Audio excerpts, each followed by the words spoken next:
इस वीडियो में हम करेंगे next method of valuation of share.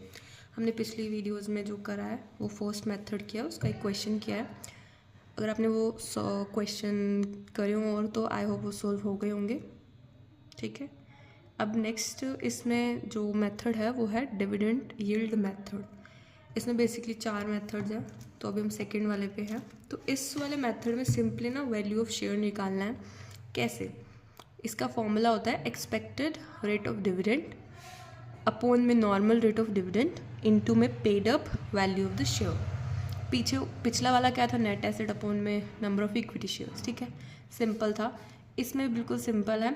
इसमें है एक्सपेक्टेड रेट ऑफ डिविडेंड, मतलब इस वाले मेथड में ना डिविडेंड यील्ड मेथड में हम अपने शेयर की जो वैल्यू है वो इस अंदाजे से निकाल रहे हैं कि जिससे हमारे को डिविडेंड मिल रहा है, जिससे कंपनी 10% डिविडेंड दे रही है हमें। ठीक है, जैसे मैंने एक स्टील की कंपनी का शेयर ले रखा है, टाटा स्टील का शेयर ले रखा है, तो वो तो मुझे दे रही है 10% डिविडेंड। और जो और स्टील्स हैं, जैसे और जो स्टील की इंडस्ट्रीज़ है उसकी कंपनीज दे रही हैं 12% डिविडेंड। तो उसके अकॉर्डिंग मैं ये मानूंगी कि मेरे शेयर की वैल्यू क्या है। मतलब मैं अपने डिविडेंड के पॉइंट ऑफ व्यू से और डिविडेंड के थ्रू मैं अपने जो शेयर की वैल्यू वो निकालूंगी। ठीक है, तो उसे बोलते हैं कि डिविडेंड यील्ड मेथड से निकाल रहे हैं। तो बस यहाँ पे हमें 2 चीज़ें चाहिए। एक तो चाहिए एक्सपेक्टेड रेट ऑफ डिविडेंड जो कि हमें निकालना होगा, और दूसरा है नॉर्मल रेट ऑफ डिविडेंड। ठीक है, नॉर्मल रेट ऑफ डिविडेंड जो होता है ना वो मोस्टली हमारे को क्वेश्चन में दिया होता है कि जैसे 12% 10% जो भी दिया होता है एक्सपेक्ट आना होता है। तो एक्सपेक्टेड रेट के लिए हमें हमेशा प्रॉफिट्स दिए होंगे, कभी भी दिए होंगे तो क्वेश्चन में। ठीक है, तो हमारे को क्या करना है, जैसे उसने हमारे को दिया प्रॉफिट। ठीक है, उसने हमें दे दिया प्रॉफिट है यहाँ पे। तो प्रॉफिट में से ना हमें सबसे पहले क्या करना है, टैक्स अगर दिया तो टैक्स माइनस करना है। फिर हमें क्या माइनस करना है, रिजर्व अगर दिया है तो क्वेश्चन में। मतलब ये इसका फॉर्मूला है एक्सपेक्टेड निकालने का कि प्रॉफिट माइनस टैक्स, मतलब जो भी टैक्स हो। और टैक्स का यहाँ पे एक चीज़ होती है कि जैसे अगर टैक्स है ना, और अगर टैक्स हमारे को कुछ दे नहीं रखा, कितना रेट से लग रहा है, तो हमने अज्यूम करना है कि 50% जो है टैक्स 50% लेते हैं हम, अगर कुछ ना दिया हो तो अज्यूम करते हैं। ठीक है, ये हमें याद रखने वाली बात है। देन हमारे पास है रिजर्व हमें दिया होता है 10% of profit transfer to reserve etcetera. फिर है डिबेंचर सिंकिंग फंड, अगर दे रखा है ट्रांसफ़र कि भाई ट्रांसफ़र करो डिबेंचर सिंकिंग फंड में 10,000 रुपीज़ आउट ऑफ प्रॉफिट, तो आपको सबसे पहले प्रॉफिट में से वहाँ डालना है। फिर है प्रेफरेंस डिविडेंड। फिर वो कह रहा है कि भाई प्रेफरेंस डिविडेंड, जैसे कि अब हमें पता है प्रेफरेंस शेयर होल्डर्स हैं, तो प्रेफरेंस डिविडेंड अब यहाँ पे देखो चाहे बोल रखा है या नहीं बोल रखा है, प्रेफरेंस शेयर होल्डर्स को डिविडेंड देना है, आपने देना है। क्यों? क्योंकि यहाँ पे डिविडेंड यील्ड मेथड में फॉर्मूले में ही दिया हुआ है प्रेफरेंस डिविडेंड। ठीक है, तो हर क्वेश्चन में देंगे। अब वो कहता है कि भाई प्रॉफिट में से मैंने सब माइनस कर दिया, tax, reserve, debenture sinking fund, preference dividend, तो मेरे पास बचा क्या? मेरे पास बचा amount available for distribution among equity holders. मतलब मेरे पास इक्विटी होल्डर्स को देने के लिए पैसे बचे हैं। उन्हें मैंने, हमें पता है कि इक्विटी होल्डर्स को डिविडेंड देते हैं, जो एंड में बचता है अगर हो तो पैसे प्रॉफिट हो, और जो एंड का प्रॉफिट होता है वो देते हैं। ठीक है, तो वो कह रहा है कि भाई अमाउंट इक्विटी होल्डर्स के लिए ये बचा। अब हमने निकालना क्या था, ये तो आ गया एक्सपेक्टेड प्रॉफिट एक टाइप से। हमें निकालना है एक्सपेक्टेड रेट ऑफ डिविडेंड। तो रेट निकालने के लिए क्या करना है, अभी भी खत्म नहीं हुआ ये वाला एक्सपेक्टेड रेट ऑफ डिविडेंड के लिए। अब हमने जो हमारे को अमाउंट मिली है लास्ट में, इस अमाउंट को डिवाइड करना है पेड अप इक्विटी कैपिटल से। जैसे मेरी पेड अप इक्विटी कैपिटल, देखो यहाँ ऊपर वाला जो क्वेश्चन था ना, जो हमारा वैल्यूएशन ऑफ शेयर में ये था नेट एसेट, इसके अंदर ना हमने नंबर ऑफ इक्विटी शेयर्स को नीचे रख रहे थे। जैसे 25,000 शेयर्स ऑफ 10 रुपी ईच। ठीक है, तो वो 2,50,000 बन गया।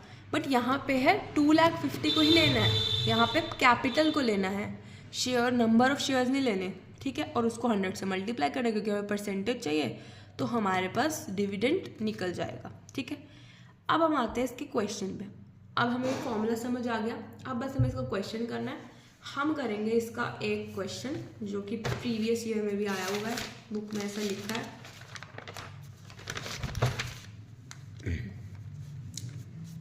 तो इसका हम करते हैं 10th क्वेश्चन।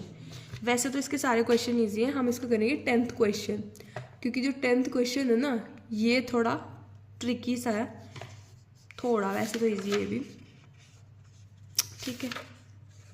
फिर नेक्स्ट मेथड स्टार्ट होएगा।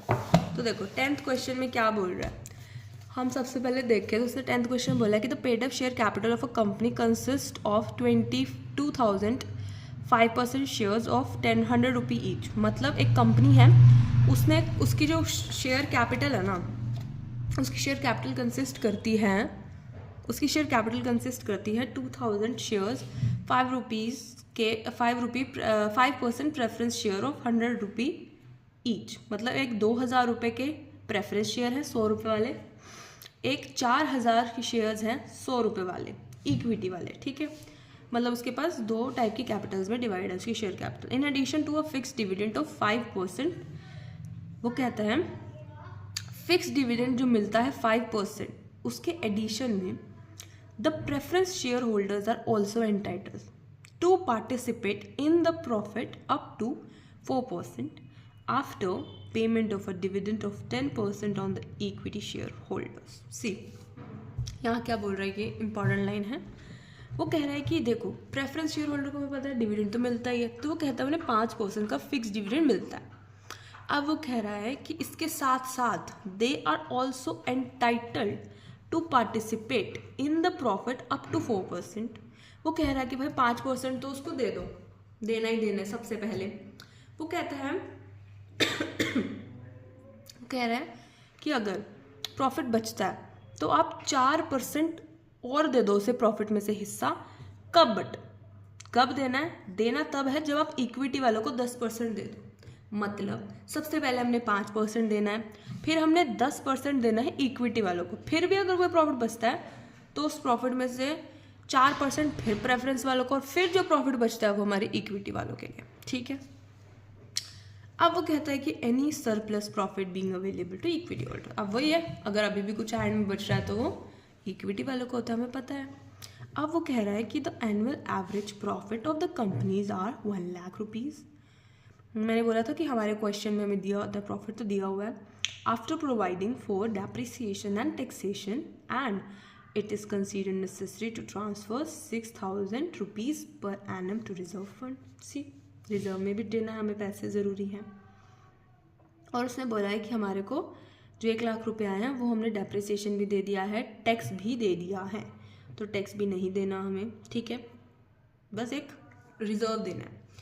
And the normal rate of expected dividend preference share वालों के लिए 8% है एंड इक्विटी वालों के लिए 10 है नॉर्मल रेट, ठीक है। अब हम इसको निकालते हैं। अब देखो हमने ना दोनों की अलग अलग निकालनी है, तो इसके अंदर कुछ चीज़ें होंगी। देखो अब हम सबसे पहले करते हैं कैलकुलेशन और सरप्लस की, प्रॉफिट निकालते हैं। देखो प्रॉफिट हमारे पास कितना है, कितना प्रॉफिट है 1 लाख रुपीज़ है ना, 1 लाख। अब इस 1 लाख का हमें क्या करना है, सबसे पहले देखो हमें क्या बोला है, हम अपने वापस फॉर्मूले को याद करते हैं। क्या डिविडेंड फॉर्मूले में पहले दिया था या रिजर्व पहले दिया था, क्या दिया था, रिजर्व पहले। ये देखो रिजर्व पहले है ना डिविडेंड से, तो पहले रिजर्व देंगे। टैक्स उसने दे रखा है तो हमें नहीं देना क्योंकि आफ्टर टैक्स ही है 1 लाख। तो सबसे पहले माइनस करेंगे रिजर्व, रिजर्व में माइनस करेंगे कितना है, 6,000 रुपये बोला है, तो हम यहाँ पे 6,000 रुपये माइनस कर देंगे, ठीक है, 94,000 आ गया। अब हमें पता है क्या देना, बस डिविडेंड, वो भी प्रेफरेंस वालों को। तो प्रेफरेंस डिविडेंड कितना है, 5% ना, जो फिक्स्ड वाला दे रहे हैं हम। अब देखो 5% लगाएंगे किस पे, उनकी कैपिटल कितनी है, प्रेफरेंस शेयर होल्डर की कैपिटल है 2,000 शेयर्स की, तो 2,000 शेयर्स की है और कितने शेयर्स 100 रुपये के हैं, तो 2 लाख होगी ना, 2 लाख की कैपिटल पे 5% का डिविडेंड देना है। मतलब हमें उन्हें देना है 10,000 रुपये, ठीक है। 10,000 रुपये माइनस कर देंगे, ये बचा। अब हमने पता है हमें कि हमें इक्विटी शेयर होल्डर्स को भी देना है, क्योंकि उसने पहले बोला था ना कि पहले तो भाई प्रेफरेंस शेयर वालों को एक फिक्स दो, फिर प्रेफरेंस शेयर वालों को 4% देना।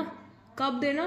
पहले इक्विटी वालों को 10% देने के बाद अगर कुछ बचेगा तो अभी तो बच रहा, तो हम इक्विटी वालों को देंगे। इक्विटी डिविडेंड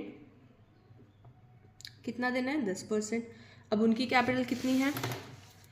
4000 इक्विटी शेयर्स 100 रुपये के, भाई 4 लाख है, 4 लाख का 10% 40,000 रुपये।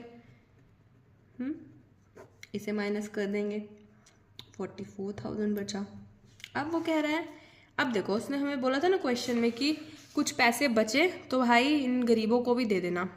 मतलब अगर कुछ पैसे बचेंगे, पहले तो हमने दे दिए प्रेफरेंस वालों को, अगर फिर पैसे बचे तो आप दे दो इक्विटी वालों को, अगर फिर भी पैसे बच गए तो इनको फिर से दे दो प्रेफरेंस वालों को, क्योंकि छोटे बच्चे हैं घर के। प्रेफरेंस शेयर लोग छोटे होते हैं, इक्विटी वाले बड़े होते हैं। बड़ों को तो वैसे ही एंड में मिलता सब, छोटों को पहले मिलता ना, तो वो है। तो भाई इनको फिर से देना है, अब 4% देना है, ठीक है। तो प्रॉफिट ये एक्स्ट्रा टाइप का दे रहे हैं ना मैंने, तो एक्स्ट्रा प्रॉफिट टू प्रेफरेंस कितना? 4%। 2 लाख का ही देंगे अभी, ठीक है। 2 लाख का 4% देंगे अभी ने, तो कितना बन रहा? 2 लाख का 4% 8,000 रुपये, वो दे दिया। तो कितना आया? 36,000 रुपये हमारे पास क्या बचा? 36,000 रुपये हमारे पास है सरप्लस, या फिर profit available for equity. Profit available, जो भी है अवेलेबल फॉर इक्विटी होल्डर्स, ठीक है। अब देखो हमें यहाँ से पता चल रहा है कि हमने एंड में निकालना क्या होता है? Expected rate. अब जैसे हम स्टार्टिंग, अभी हम स्टेप बाय स्टेप ही चलते हैं, तो अब हमें क्या करना है? अब हमें बस एक्सपेक्टेड रेट निकालना है।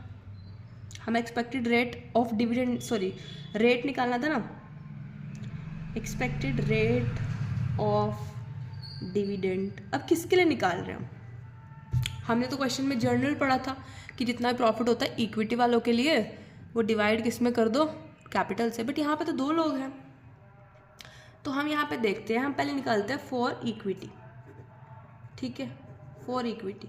अब देखो इक्विटी वालों को हमने कितना प्रॉफिट दिया, मतलब अवेलेबल कितना है? एक तो देखो ये है इक्विटी वालों का, ठीक है। क्या इसमें और चीज़ें हैं इक्विटी के लिए जो हमने इक्विटी शेयर होल्डर्स को देनी है? यस, ये भी तो इक्विटी का है ना, तो इक्विटी शेयर होल्डर्स के लिए ये है और ये है। तो 36,000 रुपये प्लस 40,000 रुपीज़ इक्विटी वालों के लिए, अपॉन में 4 लाख रुपीज़। हमें पता 4 लाख रुपीज़ कैसे करा हमने? वो पेड अप कैपिटल इनटू में 100। तो इसका आंसर क्या आएगा? इसका आंसर जब हम करेंगे तो ये हो जाएगा 76,000 ऊपर, अपॉन में 4 लाख इंटू में 100। और इसे जब हम कट वट करेंगे ना, तो कट करके इसका आंसर आएगा 19%। आपको आया है समझ? आई होप आ गया होगा कि यहाँ पे हमने एंड की बात नहीं देखनी होती, एंड की बात हम समझेंगे यहाँ पे कि एंड की बात है क्या, ठीक है। तो ये हो गया। अब उसके बाद हमने निकालना है प्रेफरेंस वालों के लिए। प्रेफरेंस वालों के लिए क्या निकालना है हमने? अब प्रेफरेंस वालों के लिए देखते हैं कि प्रेफरेंस वालों को क्या है। देखो प्रेफरेंस वालों के लिए एक तो ये है, कहेंगे 10,000 रुपीज़ प्रेफरेंस के लिए ना, और एक और ये भी तो चीज़ प्रेफरेंस वालों के लिए है, तो उनके लिए भी 2 चीज़ है, तो 10 और 8,000 रुपये, मतलब 18,000 रुपये प्रेफरेंस वालों के लिए हैं प्रॉफिट अवेलेबल। और उनकी कैपिटल कितनी है? 2 लाख रुपये है, इंटू में 100, तो 18 अपॉन में 2 लाख इंटू में 100, कितना परसेंट आ रहा है? 9%। बस अब सिंपल है, मेरे वैल्यू ऑफ शेयर निकालनी अलग अलग। अब हम करते हैं value of share for equity. कैसे निकालेंगे? क्या था फॉर्मूला? हमें पता है expected rate of dividend upon normal rate. तो एक्सपेक्टेड रेट है 90%, ये परसेंट लिखो ना लिखो, नहीं लिखते वैसे, अपॉन में नॉर्मल रेट बुक में क्या दिया हुआ है? किसके लिए निकाल रहे हैं हम? इक्विटी वालों के लिए ना। तो इक्विटी वालों को दिया 10%, तो 19/10 इंटू में 100 ही है। ई paid up value of share यही है, तो 100। तो इसे कट करके हमारे पास आंसर क्या आएगा? 11.2.50 नहीं वेट सॉरी, इसका आंसर आएगा 190, ठीक है, रुपीज़। यप। अब आते हैं वैल्यू फॉर प्रेफरेंस।